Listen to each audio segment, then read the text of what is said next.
आमे पढ़िबा एप्रिल प्रकाशित 3:19 आम्भे जेते लोकंकु भल पाओ सेमानंकु अनुयोग व शासन करिथाउ अतएव उद्योगी होई मन परिवर्तन कर। परमेश्वर जेउ मानंकु प्रेम करंती सेमानंकु से केवल शासन करंती बोली भाबतु नहीं। परमेश्वर प्रेमर अनेक परिभाषा रही अछि। मु गत काली आम निरूपित प्रसंगर शास्त्रांश अनुसारे लाउदिकिया मंडली पाई कि हेतु परमेश्वर एरूप एक कथा कहउछंती आमे जेते लोक को भल पाओ जदि भल पाउछंती तेरे शासन काहीकि ता माने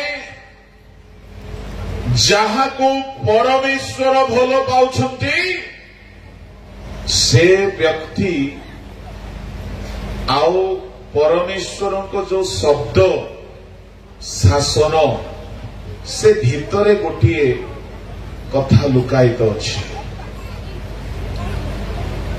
आमे जदि कहारी को प्रेम करू इंग्राजी वर्सन रे लेखा अछि प्रेम बोलिकी प्रभु को लोक माने परमेश्वर काहीकि जेउ मंडली को से प्रेम करुछंती से मंडली को से शासन करिवे कारण हेउछि शासन और प्रेम मझिरे गोटे विषय अछि ताहा हेउछि पाप। परमेश्वर जदि आमको प्रेम करुछंती आउ आमे जदि पापरे ही रहिबा तेबे तांको प्रेमर परिभाषा शासन रे बदली जाए। ईश्वरंको प्रेमर अनेक परिभाषा अछि। मु आपनको 4-5 गोटी परिभाषा कहिबी तापरे शासनर लाभ कथा कहिबी। गोटिए परिभाषा हैला शासन काहीकि दुष्ट मानक प्रति परमेश्वर प्रेमर डेफिनेशन बा संज्ञा शासन छड़ा किछि नाही। एणु परमेश्वर प्रेम प्रत्येक व्यक्ति पाई पृथक पृथक प्रकारे प्रकाशित होइथाए। कहा पाई से शासक पिता अटंती कहा पाई से शासन करिकी निजर प्रेमर परिचय प्रदान करंती। किंतु से पिला जदि दुष्ट नुह से ईश्वरंको संतानटी जदि पवित्र अटे सेही संतान पाई परमेश्वरंको प्रेमर परिभाषा शासन हेबो नाही। कौन हेबो? द्वितीय परिभाषा हैला ताहा पाई ईश्वरंको प्रेमर परिभाषा होउछि दान प्रदान। जोहन 3:16 टिके पढ़ंतु परमेश्वरंको प्रेमर गोटे परिभाषा सेठारे कार मने अछि तो पढ़ि दियो। कारण ईश्वर जगत को एडे प्रेम कले जे से अपना अद्वितीय पुत्र को दान कले जेपरि जे केही ताहाको ठारे विश्वास करे से विनष्ट न होई अनंत जीवन प्राप्त हुए। परमेश्वर प्रेम कले ईश्वर जगत को प्रेम कले आओ प्रभु को लोक माने से आपणार बहुमूल्य एकमात्र पुत्र को दान कले। तामाने परमेश्वर को प्रेमर परिभाषा मध्य गोटे परिभाषा हेउछि बहुमूल्य दान देवा, गिफ्ट देवा। से दान देखी निजर प्रेम प्रकाश करती। तेबे आपण कहिबे आज्ञा आपण कहिले दुष्ट मानक पई शासनर प्रेम। तेबे एई जोहन 3:16 रे तो जगत को प्रेम करिकी से शासन काहींकी कले नाही। प्रभु को लोक माने जगत को प्रेम करी काहींकी शासन करि नाहंती। ताहार कारण आमे देखिले पाई परिबा। प्रेरित पुस्तक बाहर करंतु। प्रेरित ताहार 17 अध्याय रे ताहा लेखा अछि। 17 अध्याय रो 28 रु पढंतु। कारण ताहाको ठारे आम्भ मानकर अस्ति गति व स्थिति जेपरि आपण मानकर निज कवि मानक मध्यरु सुधा केतेको कहि अछंती। कारण आम्भे माने मध्य ताहाको वंश। आम्भे माने मध्य ताहांकर वंश।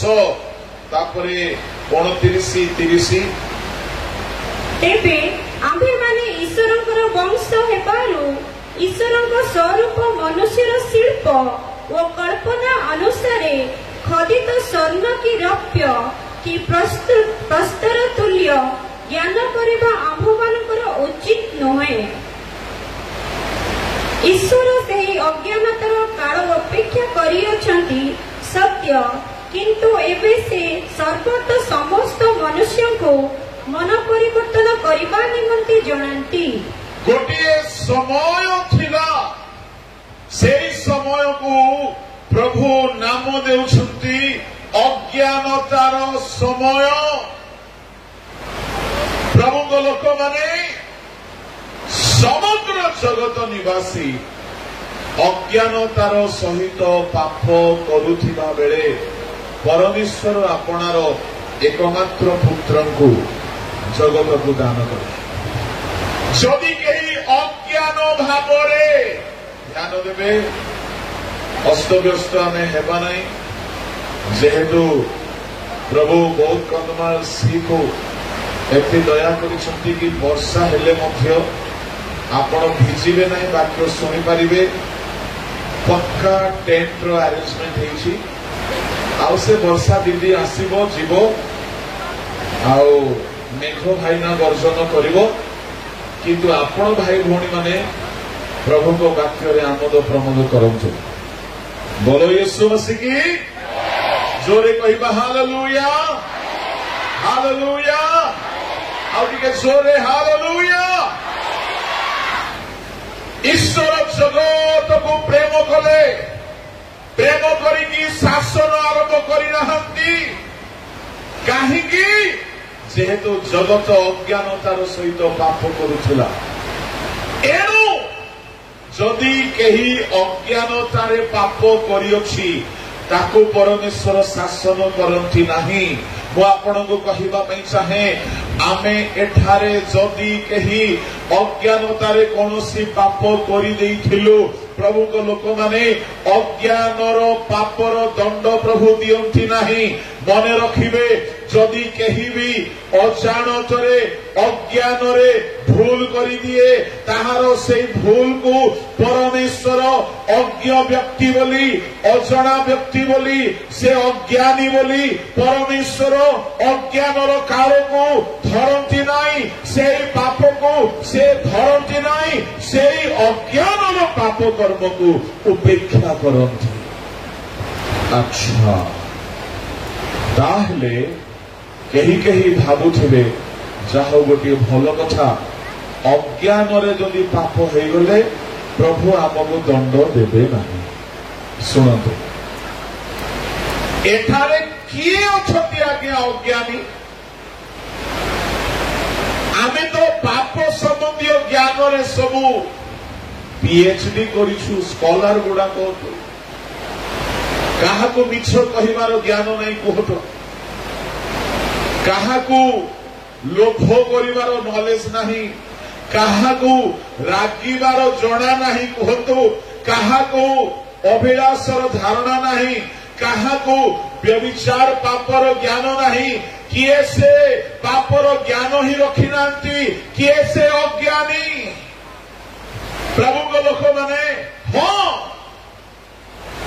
ସେହିପରି ତଳେ ଲୋକ ଅଛନ୍ତି ଯେଉଁମାନେ ପାପ କରିବା ଯେ ଭୁଲ ଅଟେ ଏହା ଜାଣିନାହାନ୍ତି, ଯେଉଁମାନେ ଯୀଶୁଙ୍କ ଶାସ୍ତ୍ରକୁ ପଢି ନାହାନ୍ତି, ଯେଉଁମାନେ ବାକ୍ୟକୁ ଜାଣି ନାହାନ୍ତି, ଯେଉଁମାନେ ଅଣ ଖ୍ରୀଷ୍ଟିଆନ ଜୀବନ ଯାପନ କରୁଛନ୍ତି, ଯୀଶୁ ଯେ ପାପକୁ ଘୃଣା କରନ୍ତି, ପ୍ରଭୁ ସେ ପବିତ୍ର ଅଟନ୍ତି, ଆଉ ସେମାନେ ନିଜ ନିଜର ନାସ୍ତିକବାଦ ମତାନୁସାରେ, ନିଜ ନିଜର ପାଖଣ୍ଡ ନୀତିନୀତି ଅନୁସାରେ ସେମାନେ ଶାସ୍ତ୍ରକୁ ଜାଣି ନାହାନ୍ତି, ବାକ୍ୟକୁ ଜାଣି ନାହାନ୍ତି, ଯୀଶୁକୁ ଜାଣି ନାହାନ୍ତି।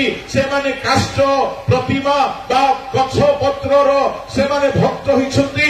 ସେ ଯେ କୌଣସି ହେଉନ୍ତୁ ନା କାହିଁକି, ମୁଁ ଆପଣଙ୍କୁ କହିବା ପାଇଁ ଚାହେଁ, ଯଦି କେହି ଜାଣି ନାହିଁ କି ଏଇ ପାପ କରିବା ଦ୍ୱାରା ପରମେଶ୍ୱର କ୍ରୋଧ କରନ୍ତି, ଦଣ୍ଡ ଦିଅନ୍ତି, ପରମେଶ୍ୱର ଶାସନ କରନ୍ତି, ଯଦି ସେମାନେ ଅଜ୍ଞାନତାରେ ପାପ କରୁଛନ୍ତି, ଶୁଣନ୍ତୁ, ସେମାନଙ୍କ ପାଇଁ ପ୍ରଭୁଙ୍କ ପ୍ରେମ ଦଣ୍ଡ ସହିତ ପ୍ରକାଶିତ ହେବ ନାହିଁ।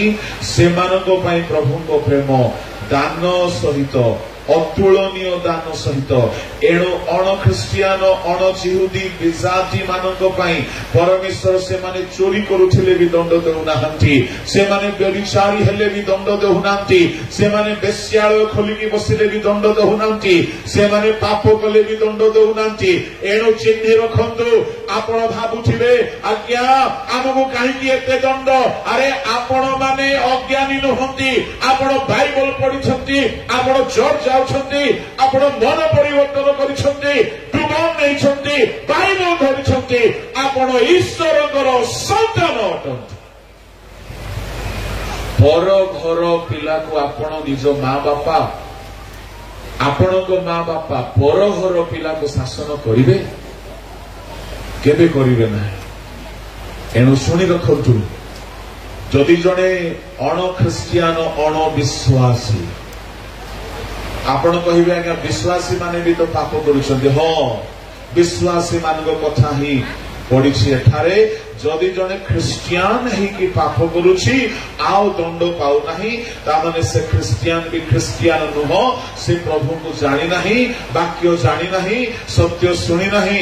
ମୁଁ କହିବା ପାଇଁ ଚାହେଁ, ଯଦି କେହି ଅଜ୍ଞାନତାରେ ରହିକି ପାପ କରେ, ପ୍ରଭୁ ସେ ଅଜ୍ଞାନତାର କାଳକୁ ଉପେକ୍ଷା କରନ୍ତି। କିନ୍ତୁ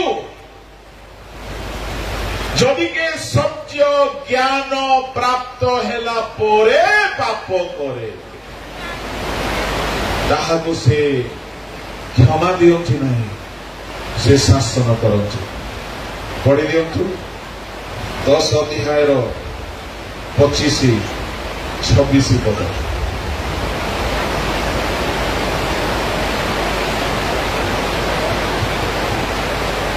ଆଚ୍ଛା, ମୁଁ ଭାବିଲି ଜାଣିଥିବେ ବୋଲି। 26 ପଦ, ଏପ୍ରିଲ 10-26।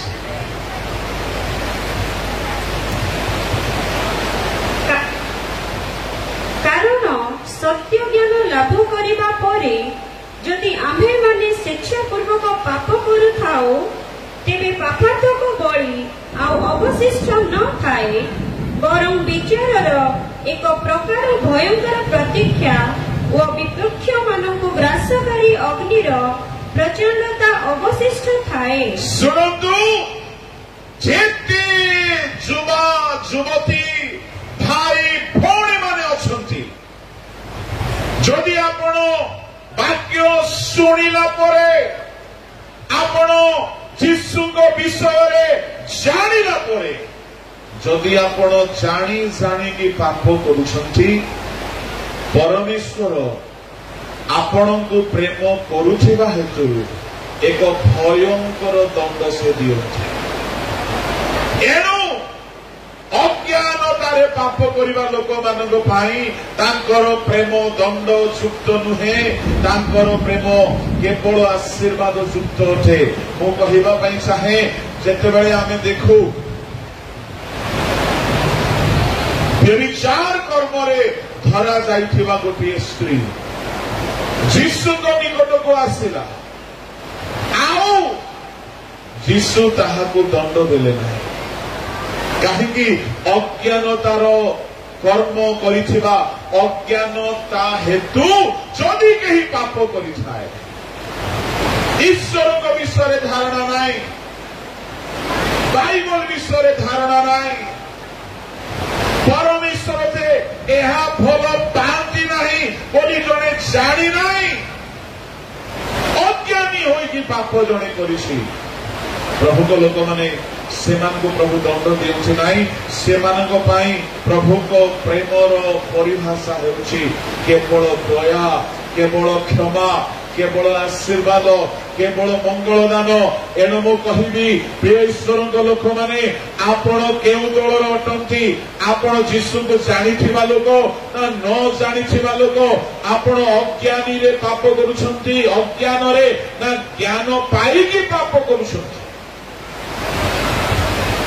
ଯଦି ଆମେ ସବୁ ଜାଣିକି ମଧ୍ୟ ଯଦି ଆମେ ସ୍ୱେଚ୍ଛାପୂର୍ବକ ପାପ କରୁଥିବା, ତେବେ ଆମ ପାଇଁ ପ୍ରଭୁଙ୍କ ପ୍ରେମ କେବଳ ଶାସନ ସହିତ ପ୍ରକାଶିତ ହେବ। ଯେହେତୁ ଆମେ ତାହାଙ୍କର ପୁତ୍ର ଅଟୁ, ଆମେ ତାହାଙ୍କର ନିଜ ଲୋକ ଅଟୁ, ଏଣୁକରି ପ୍ରଭୁଙ୍କ ପ୍ରେମର ପରିଚୟ, ପ୍ରଭୁଙ୍କ ପ୍ରେମର ପରିଭାଷା ଅଜ୍ଞାନତାରେ ପାପ କରିବା ଲୋକମାନଙ୍କ ପାଇଁ ଦୟା, କ୍ଷମା ଅଟେ।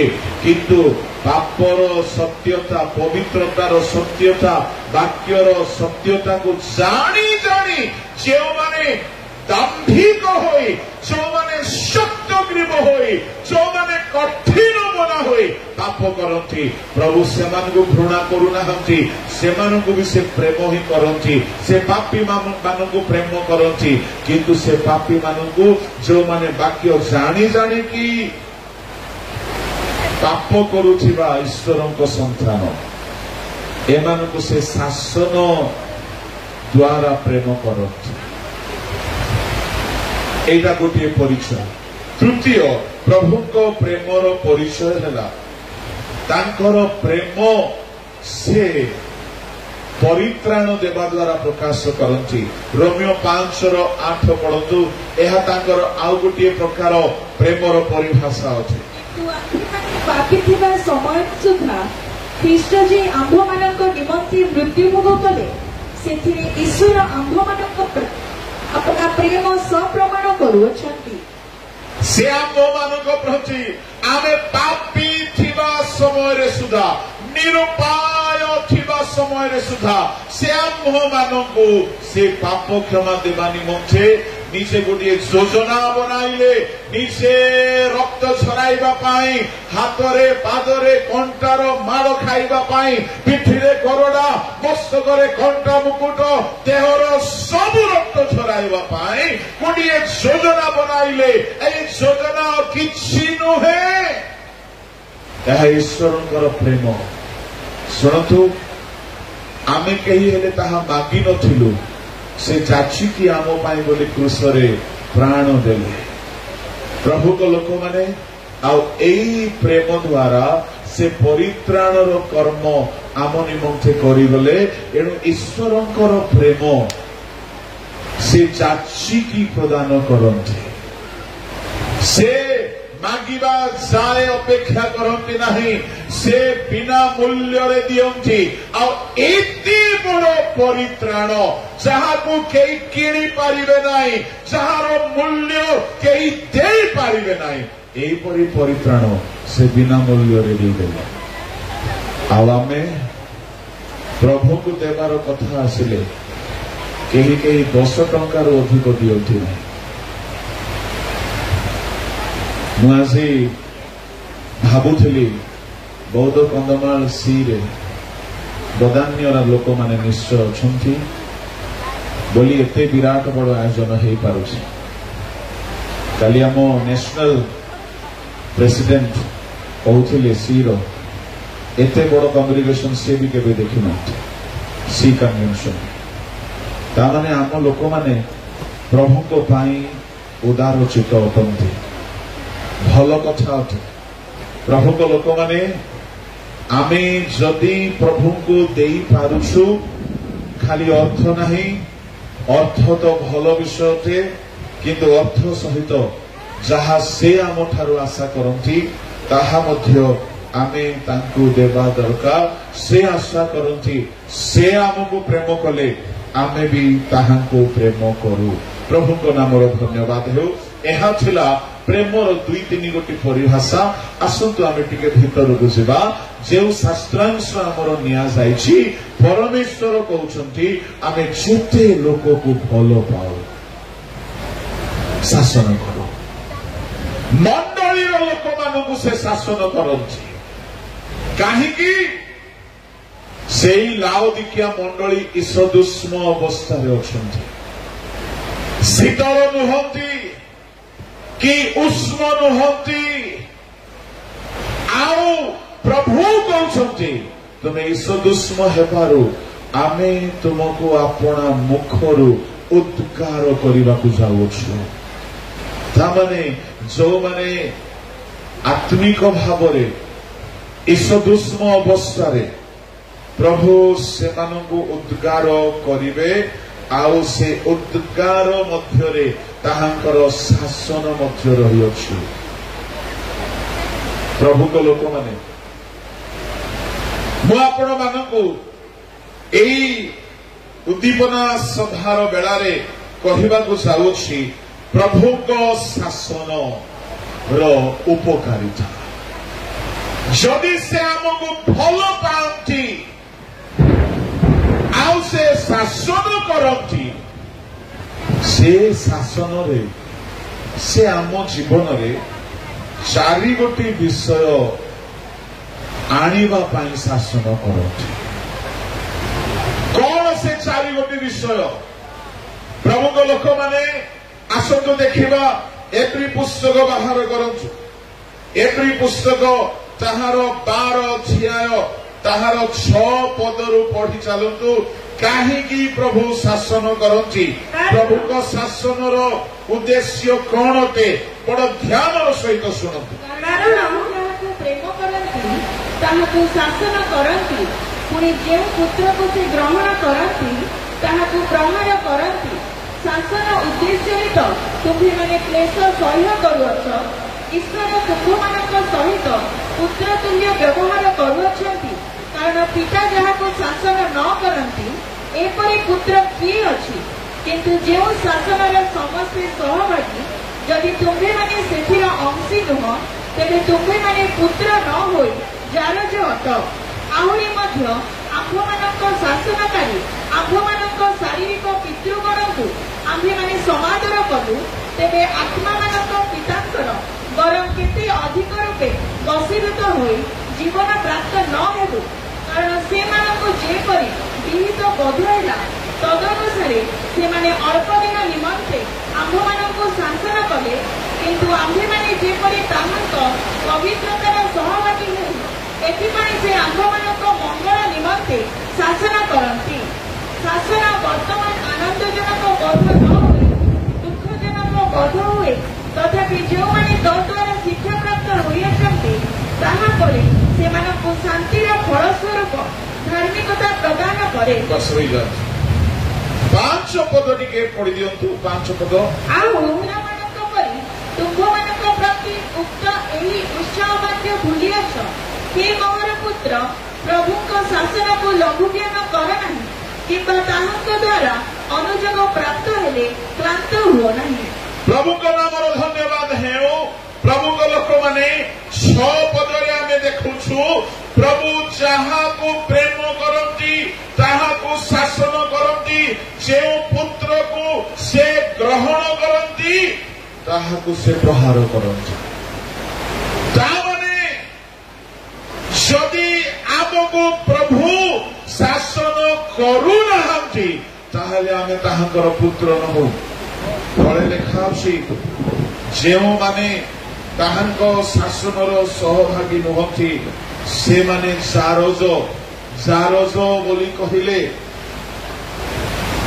ଯାହାର ମା ବାପାକୁ ସେ ଜାଣି ନାହିଁ ଏ ପ୍ରକାର ଜାରଜ ସନ୍ତାନ ପ୍ରଭୁଙ୍କ ଲୋକମାନେ ଭାବି ଦେଖନ୍ତୁ ତାମାନେ ଆମେ ଯେଉଁମାନେ ଟିକିଏ ଭୁଲ କଲେ ପ୍ରଭୁ ଆମକୁ ଦଣ୍ଡ ଦେଉଛନ୍ତି ଟିକିଏ ପାପ କଲେ ପ୍ରଭୁ ଶାସନ କରୁଛନ୍ତି ଟିକିଏ ଭୁଲ କଲେ ଦଣ୍ଡ ମିଳୁଛି ଭାଗ୍ୟବାନ ଆପଣମାନେ କାହିଁକି ଆପଣମାନେ ଈଶ୍ୱରଙ୍କ ପୁଅ ଅଟନ୍ତି ଈଶ୍ୱରଙ୍କ ସନ୍ତାନ ଅଟନ୍ତି ଏଣୁ ମୁଁ ଆପଣଙ୍କୁ କହିବା ପାଇଁ ଚାହେଁ ଈଶ୍ୱରଙ୍କ ଶାସନକୁ ଘୃଣା କର ନାହିଁ ଈଶ୍ୱରଙ୍କ ଶାସନକୁ ଭୟ କର ନାହିଁ ଯେହେତୁ ସେ ଶାସନ ଦ୍ୱାରା ସେ ଏହା ପ୍ରକାଶ କରାଉଛନ୍ତି ଯେ ଆପଣ ତାଙ୍କର ନିଜର ପୁଅ ଅଟନ୍ତି ଆଉ ଆପଣଙ୍କୁ ସେ ଗ୍ରହଣ କରିଛନ୍ତି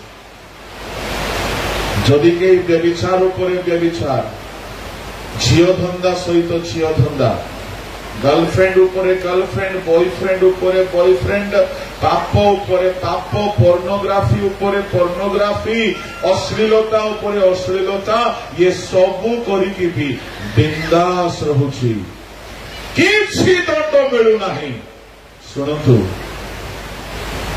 तार अर्थ प्रभु ताकु ग्रहण करिना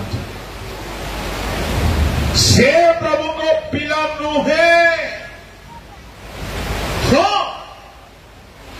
पारे बेले बेले आउ गोटे धारा आईन प्रभु लगाती कौन दीर्घ सहिष्णु हुअन्ति निज पिला मानकु मध्य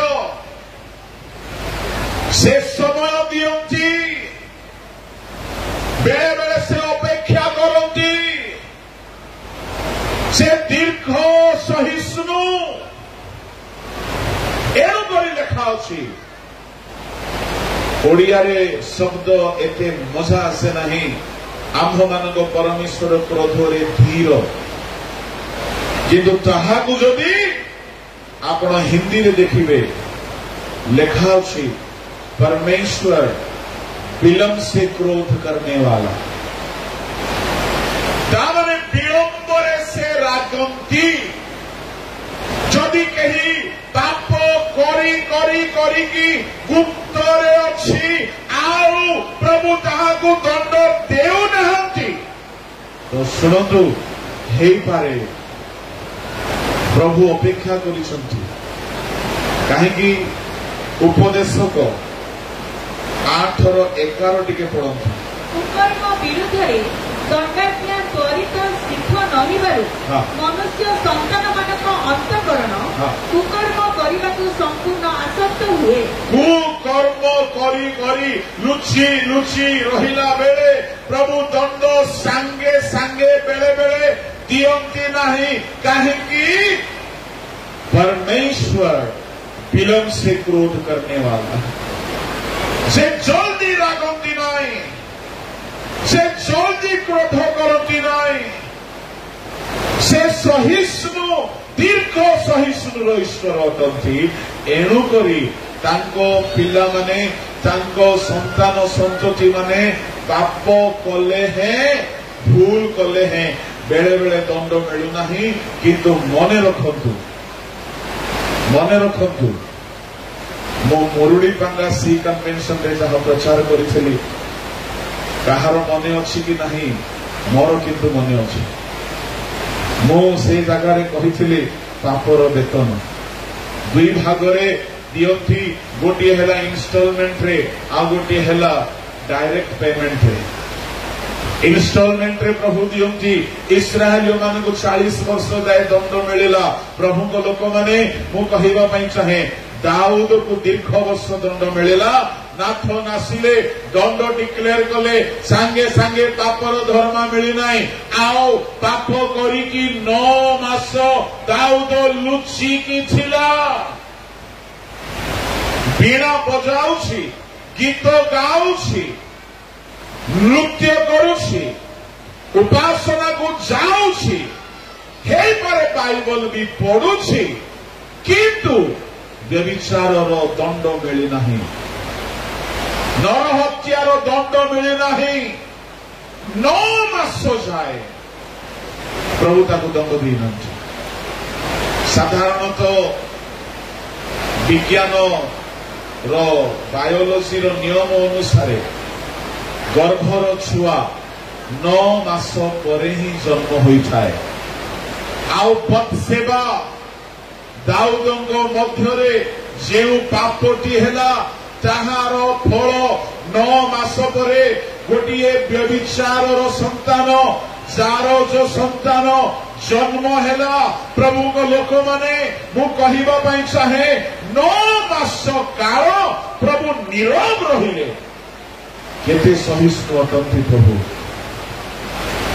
ଯଦି ଆଜି ଏଠାରେ କେହି ଅଛନ୍ତି ପାପ କଲେ ହିଁ ଦଣ୍ଡ ମିଳୁନାହିଁ ବୋଲି ଭାବୁଛନ୍ତି, गोटे डायलॉग मने पड़ुची, खुदा मेहरबान है इसलिए हर गधा पहलवान है। प्रभु बहुत मेहरबान अटंती, किंतु शुणु से सबु पापर दंड मूलधन कलंकर सहित दियंती। सबु पापर दरमा देवे। एणु मु कहिबा पई चाहे, जदि आपण पाप करिकी दंड पाई नहंती बेसी भय हेबार कथा होते। कहीं एका संगे पेमेंट मिलिबो। नाथन भाववादी गले पेमेंट रो स्लिप धराई देले, से दिन पापर पेमेंट हे नाही। आस्ते आस्ते पेमेंट हेबाको लागिला। 7 दिन पर पुओ मला। आओ धीरे धीरे धीरे वर्षे 2 वर्ष परे एमिति हेला, से अन्यर स्त्री को भ्रष्ट करिथिला। प्रभु को लोक माने द्वितीय सामुएल 12 अध्याय रे पापर डिक्लेयर हेला, पापर दंड घोषणा हेला। 11 अध्याय रे पाप करिथिला, 13 अध्याय रे पापर दरमा मिलिला। कोन तार निज झियो को 4 पुओ व्यभिचार करी भ्रष्ट कला। 14 अध्याय रे आउ गुटिए भयंकर घटना होउछि। एमिति हेकी तार 10 गोटी उपपत्नी को तार निज पुओ भ्रष्ट कला। घरे हत्या, घरे खड़ग, घरे मृत्यु, घरे व्यभिचार। कौन भावुछंती? जदि केही एठारे गुप्तरे पाप करिकी लुचिकी अछ, भावंतु नहीं जे प्रभु तुमको ऐसा दंड देना हाथी तो भूली गले बोली। से दीर्घ सहिष्णु अपेक्षा करुछंती। से दीर्घ सहिष्णु है अपेक्षा करुछंती।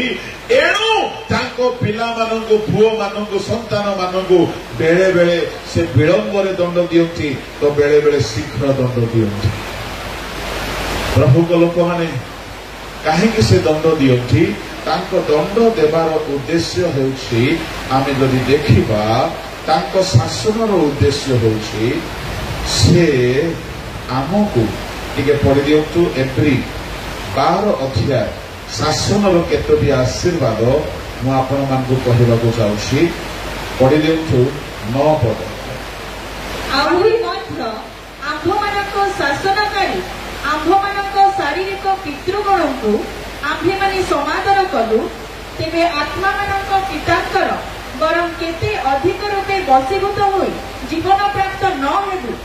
कारण से तामने परमेश्वर शासन कला बेले बसीभूत हुअन्तु। मु आपनकु 2 गोटी व्यक्तिर कथा कहिबी। जेतेबेले प्रभु शासन कले, दाऊद सांगे सांगे निजर भूल को स्वीकार कला, आउ समर्पित हेला, उपवास कला, बसीभूत हेला। प्रभु को दासों को मुख देई बाहरी थिबा दंडर बाणी शुणु शुणु बसीभूत हेला। एणु से रक्षा पाइला। किंतु आहाब राजा, साउल राजा, इसबेल जेतेबेले एलियो भाववाणी कहिले, सेतेबेले इसबेल ताहाको मारिबा पाई गोडाउछि, बसीभूत हेले नाही। जेतेबेले साउलଙ୍କ पाई सामुएल कहिले तुम राज्य तुम ठारू नियासिबो, साउल तांकर बसीभूत हेले नाही। साउल परमेश्वर दास मानकर आज्ञा हेले नाई एणु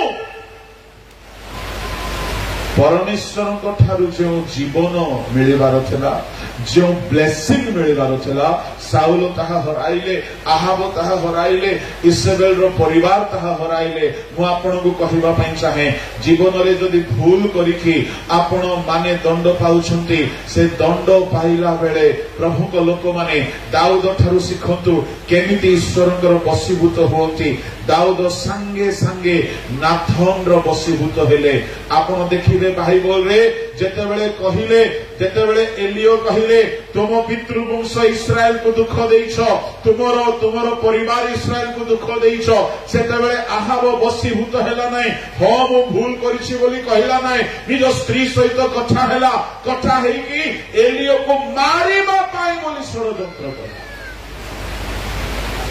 एनु आहाबर वंश अभिशप्त हो गले जेतेबेले परमेश्वर शासन करती दुई प्रकार प्रतिक्रिया लोक मानकर देखा दिए एक है बसीभूत द्वितीय है शासन अग्राह करके उत्कट जो माने ईश्वर को शासन बेल को बसीभूत हेले ना दाऊद को सैल्यूट मारिबा को पड़िबो तार पाप लोक लोचन को आसीगला लोक माने जानिले ता घर लोक माने जानिले मु कहिबा पई चाहे युवा युवती माने शुणु ध्यान रे यदि तुमर गुप्त पाप बाहर को आसीगला आपण भाग्यवान कहीं अनेक कारण अच्छे गोटे कारण है परमेश्वर चाहती गुप्त रे थिबा पाप समस्ते जानतु जो द्वारा ए लोक संपूर्ण भाव से पाप को छाड़िबा पई बाध्य होछि संपूर्ण भाव जदि आपण छाड़िबा पई चाहुछंती गुप्त रे पाप करूछंती छाड़ी पारु नाहंती प्रभु जदि शासन करेंगे तुम पाप को समस्त सर्वप्रथमे समस्त सामने ओपेन करदे दाऊद पाप दाऊद सम्मुखें ओपेन है ताहा नुह तांकर दास दासी गण जानिले तांको स्त्री माने जानिले तांको पुओ झियो माने जानिले केते अपमानित होइथिले दाऊद निज पुओ झियो सामनारे निज स्त्री मानक सामनारे निज कर्मकर्ता कर्मचारी मानक सामनारे निज देश लोक सामनारे आज सारा दुनिया सामनारे आज सबु मंचरे सबु वेदी सबु गिरजारे दाऊदंकर पापर चर्चा हुए किंतु जानिछंती से नम्रता से चर्चा दाऊद को एते भांगिला से एते चूर्ण कला से दाऊद नाथन को मारिबा पाई ऑर्डर देले नाई किंतु आपण बाइबल रे देखंती आहाब राजा इस्राएल रानी एलियो को मारिबा पाई ऑर्डर देले मु कहिबा पाई चाहे एलियो को तुमे किए मारिबो आज जाई एलियो मरी नाहंती कहीं ईश्वर दास मान से अधिकार था मरण मनीष चाहिए आसे नहीं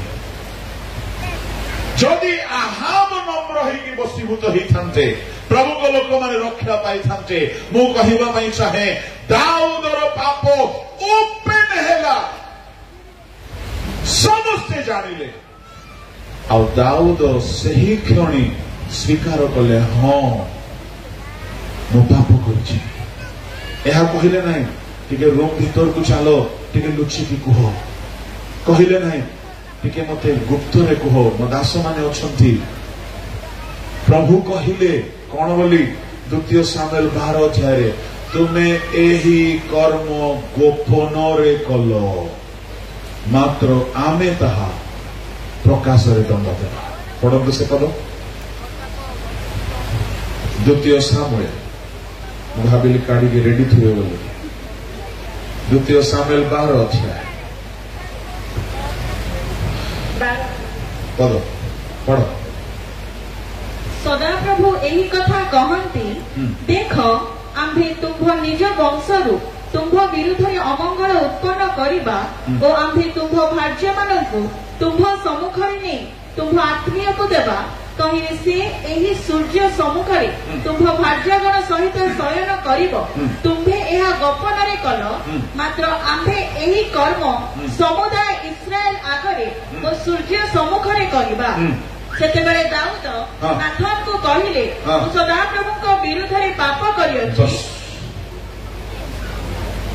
ଏହା ହେଉଛି ପରମେଶ୍ୱରଙ୍କର ଶାସନ। ଯୁବାମାନେ ଯୁବତୀ ମାନେ ମୁଁ ଈଶ୍ୱରଙ୍କ ଶାସନ କେମିତି ଆପଣଙ୍କୁ କହୁଛି ଯଦି ତୁମର ଗୁପ୍ତ ପାପ ର ଦଣ୍ଡ ସେ ଦେବାକୁ ଆରମ୍ଭ କରିବେ ସେ ଯଦି ଶାସନ କରିବାକୁ ଆରମ୍ଭ କରିବେ ତୁମର ପାପ ଗୁପ୍ତ ହେଇକି ରହିବ ନାହିଁ କାହିଁକି ପ୍ରଭୁ ଚାହିଁବେ ଏ ପାପ ବାହାରକୁ ଆସୁ ଯଦ୍ୱାରା ସେ ଲୋକ ଅପମାନିତ ହେବ ତାମାନେ ପରମେଶ୍ୱରଙ୍କର ଶାସନ ଭିତରେ ଅପମାନ ମଧ୍ୟ ଗୋଟିଏ ଶାସନ ଅଟେ ମାନ ସମ୍ମାନ ସବୁ ଚୁରମାର ହେଇଯିବ ଆପଣ ସବୁ ସମ୍ମାନ ହରାଇବେ ଲୋକେ ଛେପ ପକାଇବେ ଲୋକେ ନିନ୍ଦା କରିବେ ଆପଣଙ୍କର ଶତ୍ରୁମାନେ ବି ନିନ୍ଦା କରିବେ ସମସ୍ତେ ଘୃଣା କରିବେ ଶୁଣନ୍ତୁ ପାପର ଗୋପନୀୟତା ପ୍ରକାଶ ହେଇଗଲା ବେଳକୁ ଯଦି ସମସ୍ତେ ଆପଣଙ୍କୁ ନିନ୍ଦା କରନ୍ତି ତ ମନେ ରଖନ୍ତୁ ସେ ସମୟରେ ଯଦି ଆପଣ ଆଉ ଥରେ ଠିଆ ହେବା ପାଇଁ ଚାହାନ୍ତି ବଶୀଭୂତ ହୁଅନ୍ତୁ ଭାଙ୍ଗି ପଡନ୍ତୁ ନାହିଁ ମୁଁ ମରିଯିବି ଅପମାନ ସହିପାରିବି ନାହିଁ ଭାବନ୍ତୁ ନାହିଁ କେବେ ଭାବନ୍ତୁ ନାହିଁ କାହିଁକି ଦାଉଦ ଶରଣାପନ୍ନ ହେଲେ ଦାଉଦ କହିଲେ ମୁଁ ପାପ କରିଅଛି ଭାବି ଦେଖନ୍ତୁ ଦାଉଦଙ୍କର ଶରଣାପନ୍ନ ହେବା ଆମେ ସମସ୍ତେ ବିଶ୍ୱାସୀ ମାନେ ପାଳକ ମାନେ ପ୍ରଭୁଙ୍କ ଲୋକମାନେ ଶିଖିବା ଦରକାର କେହି ହେଲେ ନିଜର ଗୁପ୍ତ ପାପକୁ ଗୀତରେ ଲେଖିକି ବାଇବଲରେ ରଖିବ ସବୁ ପାପକୁ ସ୍ୱୀକାର କରିକି ଗୀତ ସଂହିତାରେ ଲେଖିଦେଲେ ଆଉ ତାହା ହିଁ ନୁହଁ ଯେଉଁ ଭାବବାଦୀ ଆସିକି କୁଟୁକୁଟା ଅନୁଯୋଗ କରିଛି ସେ ଭାବବାଦୀକୁ ସେ କେବେ ହେଲେ ପରିତ୍ୟାଗ କଲେ ନାହିଁ ଲୁକ୍ ଏଟ୍ ଦ ସବମିଶନ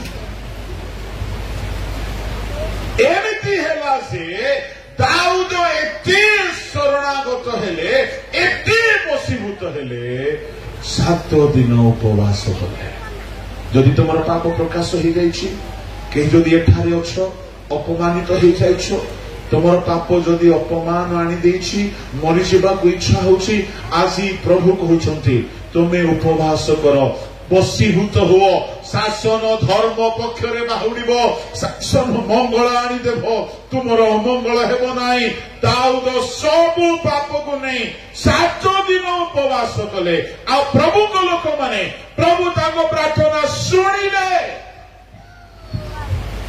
ଅଧର୍ମ ଦୂର ହେଲା କିନ୍ତୁ ପୁଅ ବଞ୍ଚିଲା ନାହିଁ କାହିଁକି ପ୍ରଭୁ ଯାହା କରନ୍ତି ଭଲ ପାଇଁ କରନ୍ତି ଯଦି ସେ ପୁଅ ବଞ୍ଚିଥାନ୍ତା ସେ ପୁଅ ବି ସମାଜରେ ମୁଣ୍ଡ ଉଠେଇକି ଚାଲି ନଥାନ୍ତା କାହାର ପୁଅ ବୋଲିଥାନ୍ତା ତାର ଜନ୍ମର ଇତିହାସ ସମସ୍ତଙ୍କୁ ଜଣାଅଛି ପ୍ରଭୁ ଜାଣିଲେ ମୁଁ ଏହା ବଦଳେ ଏହାକୁ ଆଉ ଗୋଟିଏ ପୁଅ ଦେବି ଆଉ ଯେଉଁ ପୁଅର ବଂଶରେ ଯୀଶୁଖ୍ରୀଷ୍ଟ ଜନ୍ମ ହେବେ ଏଣୁ ଗୋଟେ ନୂଆ ପୁତ୍ରକୁ ଦେଲେ ପ୍ରଭୁ ବତ୍ସେବାକୁ କ୍ଷମା କଲେ ତା ଗର୍ଭକୁ ଶୁଚି କଲେ ଆଉ ପ୍ରଭୁ ଦାଉଦକୁ ଶୁଚି କଲେ ଯେହେତୁ ଏମାନେ ବଶୀଭୂତ ହେଲେ ଫେରି ଆସିଲେ ପ୍ରଭୁ ଆଶୀର୍ବାଦ କଲେ ପ୍ରଭୁଙ୍କ ଲୋକମାନେ ବଡ ଭୟଙ୍କର ଶବ୍ଦ ଗୋଟିଏ ଲେଖା ଅଛି କଣ ସେ ଶବ୍ଦ ପ୍ରଭୁ ସେମାନଙ୍କର ପାପ ଦୂର କଲେ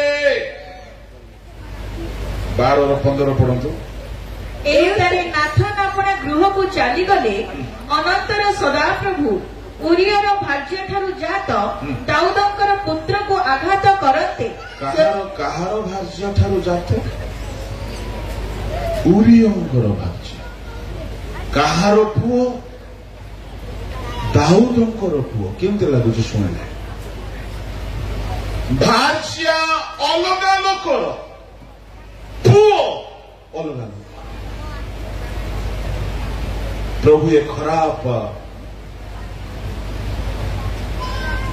ଆଧାର କାର୍ଡକୁ ଡିଲିଟ କରିବା ପାଇଁ ଚାହିଁଲେ। ଭାର୍ଯ୍ୟା ହେଉଛି ଅଲଗା ଲୋକ, ପୁଅ ହେଉଛି ଅଲଗା ଲୋକ। ଏମିତି ହେଲା। 7 ଦିନ ଉପବାସ କଲେ 16 ପଦରେ, ଫେରି ଆସିଲେ। ତହିଁରେ କଣ ହେଲା? ପ୍ରଭୁ ସେମାନଙ୍କ ପାପ କ୍ଷମା କଲେ। 24 ଅନନ୍ତର ଦାଉଦ ଆପଣ ଭାର୍ଯ୍ୟା ବତ୍ସେବାକୁ ସନ୍ତାନ କଲେ। କାହାର ଭାର୍ଯ୍ୟା? ଲେଖା ଅଛି 15 ପଦରେ ଉରିୟର ଭାର୍ଯ୍ୟା। କିନ୍ତୁ ଯେତେବେଳେ ସେ ଫେରି ଆସିଲେ, ଉରିୟ ମରିଯାଇଛି। ଉରିୟ ବଞ୍ଚି ଆସିପାରିବ ନାହିଁ।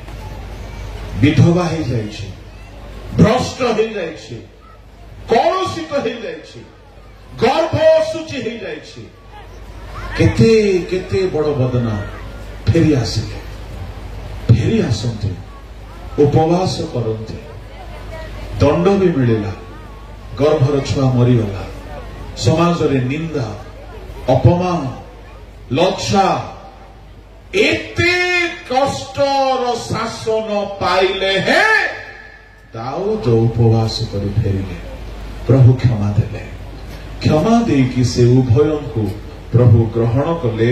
ଆଉ ଦାଉଦର ଭାର୍ଯ୍ୟା ବୋଲି ସ୍ଥାନ ଦେଲେ।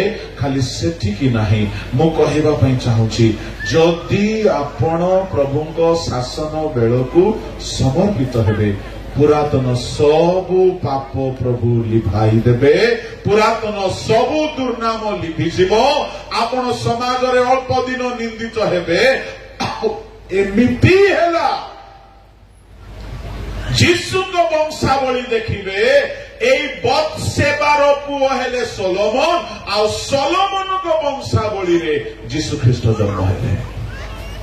ମୁଁ କହିବା ପାଇଁ ଚାହେଁ, ଯୀଶୁ ଜନ୍ମ ହେଲା ପରେ ଯୀଶୁ ଗୋଟିଏ ଜାଗାରେ ବି କହିନାହାନ୍ତି, ଛି ବତ୍ସେବାର ବଂଶାବଳୀରେ ମୁଁ ଆସିଲି କି?